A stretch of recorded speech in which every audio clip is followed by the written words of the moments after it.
So maybe your purpose for using Microsoft Forms is not to create a quiz, and you need to create a sign up or a survey. Like this sign up is where kids were deciding which book club they wanted to choose to go to first. So instead of clicking new quiz, you click new form. And maybe this is a, you know, book club sign up. So you decide your question, and maybe it's a choice. Which book club would you like to be in? And it's kind of like making a quiz. So maybe you have a nature, uh, animals. You can click add option, maybe sports, and maybe you have an other because they are not sure. So you can have that kind of question.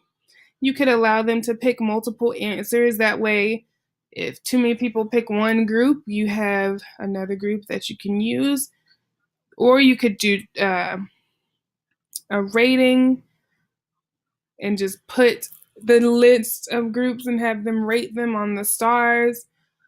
Um, or the way I did it is I had them rank them and they had their options. And then what they would do is they would move them around as greatest to least want to be in that group. And of course, you want to turn on required to make sure that they answer all the questions. Um, because if they don't answer the questions, then you're not able to know what group to put them in. And I guess you would just put them in their own group. Then you can have branching. Maybe you have a question after they pick a group. Why do you want to be in that group? So maybe you have a why do you want to be in the nature group? So you would say go to and say question 2 was the why do you want to be in nature group? You would do go to question 2. And then once you do that, you go back, you check your settings, decide who can respond. You can decide, can they only respond once if they're in your organization, or can they go back and change it? So like it, if your whole organization has a sign in, and you only want them to respond once, you don't want them to be able to go back and change their answers, you could do that. Or you could have anyone with the link. So if you're outside of your organization and you want people to respond to something, and you can change that to anyone with the link can respond. You have to make sure that you are accepting responses. You can decide between a start and an end date if you'd like, or you can leave these unchecked, and then people can respond at all times. So maybe you want to use this year after year, so every year.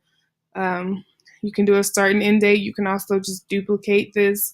That way you can have a new form for a new school year, and you can decide, do you want to know every time someone responds, or do you just want to check back and look? You can also pick a theme. So maybe I like science, so I pick the science theme. You can preview to see what it's going to look like.